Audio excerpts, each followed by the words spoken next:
Good morning students. जैसा कि आप सभी लोग जानते हैं कि कोरोना वायरस और लॉकडाउन की वजह से सभी स्कूल कॉलेज बंद हैं, तो बच्चों की जो पढ़ाई हो रही है वो ऑनलाइन ही हो रही है। या तो व्हाट्सएप के माध्यम से या तो दीक्षा ऐप के माध्यम से आप घर में पढ़ ही रहे हैं और कॉलिंग करके भी आपको मार्गदर्शन दिया जा रहा है।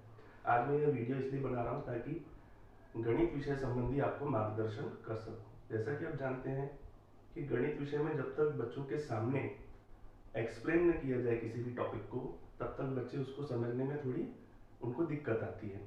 तो इसलिए आज मैं आपको गणित विषय संबंधी मार्गदर्शन करूंगा। आज मैं आपको ये जो कक्षा 7वीं का जो पुस्तक है, इसका प्रकरण नंबर 2, पूर्णांक संख्याओं का गुणा तथा भाग, इस प्रकरण की शुरुआत करेंगे हम लोग। तो इसके लिए मैंने बोर्ड पर कुछ पहले से ही लिख के रखा हुआ है, जैसा कि आप देख सकते हैं। पहला प्रकरण जो इसका है वो मैं अभी फिलहाल आपको नहीं समझा रहा हूँ। ये प्रकरण मैं आपको बाद में एक्सप्लेन करूंगा, जिसका नाम क्या है, ज्यामितीय रचना। क्योंकि इसमें बहुत सारे कंस्ट्रक्शन रचनाएं करनी है आकृतियों के, इसलिए ये प्रकरण मैं आपको बाद में एक्सप्लेन करूंगा वीडियो के माध्यम से ही। अभी फिलहाल हम अपना कंसंट्रेशन, अपना ध्यान पूर्णांक संख्याओं का गुणा तथा भाग पर केंद्रित करते हैं, जो कि पेज नंबर 11 से शुरू हो रहा है। तो जैसा कि आप देख रहे हैं कि मैंने पहले से ही बोर्ड पर काफी कुछ लिख रखा है ताकि थोड़ा समय बचे।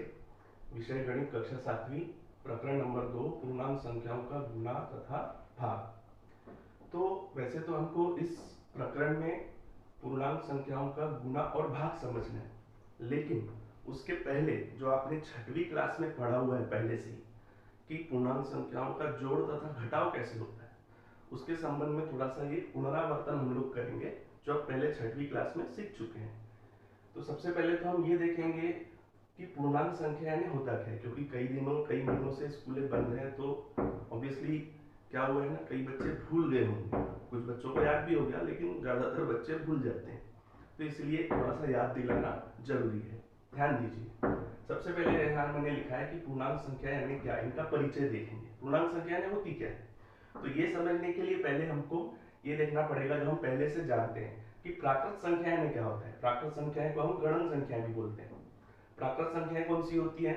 प्राकृत संख्याएं शुरू होती हैं 1 से, 1 2 3 4, और ये कभी खत्म होती नहीं, क्योंकि संख्याएं जितनी भी आप गिनते जाइए वो कभी समाप्त होती नहीं। तो इससे हमें ये समझ में आ रहा है कि प्राकृत संख्याएं जो हैं असंख्य होती हैं।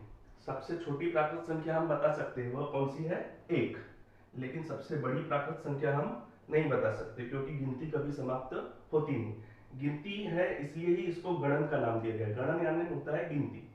कोई भी गिनती हम हमेशा कहां से स्टार्ट करते हैं? 1 से, 1 से स्टार्ट करते हैं। किन्हीं भी चीजों को अगर हमको गिनना है तो हम उसकी गिनती हमेशा कहां से शुरू करते हैं? 1 से शुरू करते हैं और वो आगे बढ़ते हैं। तो ये जो ग्रुप है 1 से स्टार्ट होने वाला, इसको कहा जाता है प्राकृत संख्या। पूर्ण संख्या, उसके बाद आता है दूसरा पूर्ण संख्या। पूर्ण संख्या यानी क्या हुआ? पूर्ण संख्या में ज्यादा फर्क नहीं है। जो प्राकृत संख्याओं का ये जो समूह है, इसके सामने यदि हम 0 लगा दें, 1 के पहले हमको मालूम है 0 आता है, तो 0 भी जोड़ देते हैं, तो फिर ये समूह जो नया समूह बनता है, इसको बोलते हैं पूर्ण संख्या। इसका मतलब ये है कि इसमें भी हम सबसे बड़ी पूर्ण संख्या बता नहीं सकते, लेकिन सबसे छोटी पूर्ण संख्या कौन सी होती है? 0। सबसे छोटी पूर्ण संख्या होती है 0। ध्यानपूर्वक सुनते जाइए, और आपको ये सारी जानकारी फिर लिखनी भी है अपनी नोटबुक में, ठीक है? तो अभी मैंने आपको प्राकृत संख्या और पूर्ण संख्या संबंधी जानकारी दिया, ये सब आप कक्षा 6वीं में पढ़ चुके हैं। तो आपको ये याद रखना है कि प्राकृत संख्या 1 से स्टार्ट होती है और कभी भी समाप्त होती नहीं। पूर्ण संख्या कहां से शुरुआत होती है उनकी? 0 से। यानी प्राकृत संख्याओं के समूह में 0 ऐड हो जाता है, जुड़ जाता है, तो वो उस ग्रुप को क्या कहा जाता है? पूर्ण संख्या। ठीक है, तो ये तो हो गई प्राकृत संख्या और पूर्ण संख्याओं की जानकारी। अब हमारे प्रकरण में जो नाम है पूर्णांक संख्या, उसके बारे में हम देखते हैं। नंबर 3, तीसरा टॉपिक, पूर्णांक संख्या। इसको समझने के लिए हमको ये जो संख्या रेखा, आपको एक रेखा दिख रही है, इस रेखा पर नंबर्स लिखे गए हैं, संख्या लिखी गई, बीच में 0 है। राइट हैंड साइड सीधे हाथ की तरफ 1 2 3 4 5, और ये आगे एरो लगा हुआ है, इसका मतलब ये संख्याएं कभी समाप्त होगी नहीं। एरो का मतलब यही है कि ये कोई रेखा भी कभी समाप्त नहीं होगी और संख्याएं भी कभी समाप्त नहीं होगी। बीच में हम देख रहे हैं सेंटर में शून्य लिखा हुआ है, और उसके लेफ्ट हैंड साइड तरफ आप ध्यान से देखें तो ये ऋणात्मक संख्या है जो आपने छठवीं कक्षा में सीखे हैं। ऋण 1, ऋण 2, ऋण 3, ऋण 4, ये सब इस तरफ, और ये भी इस तरफ भी कभी खत्म नहीं होगी। ऋण 1, ऋण 2, ऋण 3, ऋण 4, ऋण 5, ये आते जाएंगे।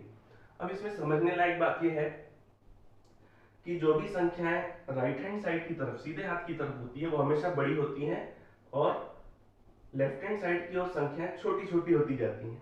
अगर हम राइट हैंड साइड की ओर देखें, जैसे हम शून्य से स्टार्ट करें तो शून्य के बाद 1 यानी शून्य से बड़ा 1, फिर 1 के बाद 2, 1 से बड़ा 2, फिर 3 बड़ा, फिर 4, फिर 5, फिर 6, यानी संख्याएं बड़ी होती जाएंगी। और इधर जाएंगे तो संख्याएं छोटी होती जाएंगी, जैसे 4 से छोटा 5, 3 से छोटा 2, 1 से छोटा 0, 0 से छोटा होता है ऋण 1। कई बच्चे यहाँ कंफ्यूज होते हैं, यदि उनको पूछा जाए कि ऋण 1 और ऋण 0 में छोटा कौन सा है, तो वो हमेशा शून्य को छोटा बताते हैं, जो कि गलत है। छोटा होगा ऋण 1 छोटा होगा, उसके बाद ऋण 2 छोटा होगा, उसके बाद ऋण 3 छोटा है, उसके बाद ऋण 4। जैसे जैसे हम आगे इधर जाएंगे तो जो संख्याएं आएंगी वो छोटी संख्याएं होंगी, इस बात को विशेष ध्यान रखना है। तो ये जो संख्याएं हैं जो इस संख्या रेखा पर दिख रही है, बीच में शून्य, और राइट हैंड साइड में देखिए मैंने यहाँ पे ना ये प्लस का साइन नहीं लगाया। इन सभी संख्याओं के सामने प्लस का साइन छुपा हुआ रहता है, यानी ये +1 है, धन 1 है, धन 2 है, धन 3 है, धन 4 है, धन 5 है। वैसे ये धन का चिन्ह लगाते नहीं है, ऐसा समझा जाता है कि वो वहां छुपा हुआ होता है। ठीक है, तो ये ध्यान रखना है कि अगर चिन्ह नहीं है तो कौन सा चिन्ह है, धन का चिन्ह है उनके सामने, और ऋण का चिन्ह तो हमेशा सामने लगा ही रहता है। शून्य के सामने कोई चिन्ह नहीं होता। शून्य ना तो धन वाली संख्या है, ना तो ऋणात्मक संख्या है, उसके सामने कोई भी चिन्ह कभी भी होता नहीं है, वो न्यूट्रल होता है। ठीक है, तो इस बात का ध्यान रखेंगे आप लोग। तो ये संख्या रेखा देखकर ये जो ग्रुप हमें मिल रहा है, जहाँ बीच में शून्य है, सीधे हाथ की तरफ धनात्मक संख्या है, उल्टे हाथ की तरफ ऋणात्मक संख्या है, तो ये जो पूरा ग्रुप है, इस ग्रुप को ही कहा जाता है पूर्णांक संख्या। क्या कहा जाता है? पूर्णांक संख्या। तो ध्यान रखना है आपको, ये नया ग्रुप है। प्राकृत संख्याओं का ग्रुप, पूर्ण संख्याओं का ग्रुप हम जानते हैं, पर पूर्णांक संख्या ये है जिसमें ऋणात्मक संख्याएं भी हैं, शून्य भी है और धनात्मक संख्याएं भी हैं। तो खास ध्यान रखेंगे इनका। अब इसके बाद क्या है जो आपने छठवीं में पढ़े हैं कि इन संख्याओं को पहले तो हमें तो वैसे इस प्रकरण में गुणा और भाग सीखना है, लेकिन जो छठवीं में हम सीख के आए हैं कि जोड़ तथा घटाव कैसे होता है इन संख्याओं का। जैसे नॉर्मल जोड़ना घटाना तो हमको आता ही है धन वाली संख्याओं का, लेकिन अगर संख्या ऋण वाली आ गई तो थोड़ी सी दिक्कत होती है। उसमें चिन्ह कौन सा लगाया जाए, क्या किया जाए, वो थोड़ा समझने वाली बात होती है। तो ध्यान दीजिए, इसमें विशेष ध्यान देना है। ये जो मैंने 6 प्रश्न लिखे हुए हैं, ये जो प्रश्न हैं ये आपके किताब के पेज नंबर 11 पर दिए हुए, वही प्रश्न मैंने यहाँ बोर्ड पर लिखे हुए। ध्यान दीजिए, जैसे पहला जो है, अब यहाँ 5 लिखा हुआ है और उसमें जोड़ना है कितना, 7। 5 धन 7। अब 5 के सामने कोई चिन्ह है तो नहीं है, तो हमको मालूम है कि कौन सा चिन्ह छुपा हुआ है वहां पे, धन। यानी 5 भी धन वाली संख्या है, 7 भी धन वाली संख्या है, दोनों धन वाली संख्या है, तो कोई दिक्कत ही नहीं, दोनों को जोड़ दीजिए। जैसा कि हम जानते हैं कि 5 और 7 दोनों का जोड़ होगा 12, तो हम 12 लिख लेते हैं। और क्योंकि दोनों धनात्मक संख्या है, यानी 12 के सामने भी कौन सा चिन्ह आएगा, धन। अब धन का चिन्ह लिखने की जरूरत नहीं है, जैसा कि मैंने पहले ही बताया वो छुपा हुआ रहता है, तो 12 के सामने धन का चिन्ह छुपा हुआ है ये। ठीक है, तो इस बात को आप ध्यान रखें। तो ये उसका उत्तर कितना आया, धन 12। यदि दोनों संख्याएं धन है तो उत्तर भी काय में आता है, धन संख्या में आता है। अब दूसरा प्रश्न देखें, यहाँ लिखा है 10, उसमें जोड़ना है ऋण 5। अब ये ऋण वाली संख्या आ गई। ठीक है, 10 के सामने कौन सा चिन्ह छुपा हुआ है, जैसा कि आपको मालूम है, धन। तो एक संख्या धनात्मक है, एक संख्या ऋणात्मक है, दोनों का आपस में जोड़ करना है। ठीक है, तो कैसे होगा, तो यदि एक संख्या धन होती है, दूसरी संख्या ऋण होती है, तो इसका मतलब ध्यान रखिए, जो क्रिया होती है, क्रिया कौन सी होती है, घटाने की क्रिया होती है। यानी जो बड़ी संख्या है 10, उसमें से छोटी संख्या 5 को घटाया जाता है। तो 10 में से आप 5 अगर घटा देंगे तो कितना आएगा, उत्तर आएगा 5। अब चिन्ह कौन सा लगेगा, इस 5 के सामने धन का लगेगा क्या ऋण का लगेगा, ये कैसे पता लगाएंगे, ये लगेगा, हमको देखना है कि इन दोनों में से संख्या बड़ी कौन सी है। तो बड़ी संख्या है 10, 10 संख्या बड़ी है, उसके सामने काय का चिन्ह है, धन। इसका मतलब उत्तर में भी काय का चिन्ह लगेगा, धन का ही चिन्ह लगेगा, जो कि छुपा हुआ है ऑलरेडी, उसको लिखने की जरूरत नहीं है। चाहे तो आप लिख सकते हैं, चाहे तो आप नहीं भी लिखेंगे तो छुपा हुआ ही है। तो ये समझ में आया, यदि एक संख्या धन होती है, एक संख्या ऋण होती है, तो क्रिया कौन सी होती है? घटाने की क्रिया होती है। क्रिया कौन सी होती है? घटाने की क्रिया। ध्यान रखें। तीसरे प्रश्न में भी ऐसा ही है, एक संख्या ऋण 4 है, उसमें जोड़ना है 3 को। 3 के सामने यहाँ धन छुपा हुआ है, तो ऋण 4 धन 3। एक संख्या ऋण है, एक संख्या धन है, तो क्या होगा? क्रिया कौन सी होगी? घटाने की क्रिया होगी। क्रिया होगी घटाने की, यानी 4 में से 3 को घटाया जाएगा। 4 में से 3 गया, कितना बचता है? 1। अब बड़ा कौन है? देखिए चिन्ह कौन सा लगेगा इस उत्तर में? 4 बड़ा कि 3 बड़ा? तो 4 बड़ा है। 4 के सामने कौन सा चिन्ह है? ऋण का चिन्ह है। तो 4 के सामने ऋण का चिन्ह है, इसलिए उत्तर में भी कौन सा चिन्ह आएगा? ऋण। यानी ऋण 4 और 3 को जोड़ेंगे यदि, तो उत्तर आएगा ऋण 1। ये कुछ नया है ना, जो आप 6वीं क्लास में सीख चुके हो, लेकिन फिर भी पुनरावर्तन के लिए आपको इस वीडियो में बताया जा रहा है। ये तीनों आपको ध्यान में आ गए होंगे, आपको इनको लिख भी लेना है ध्यानपूर्वक। अब हम चौथे प्रश्न की ओर जाते हैं।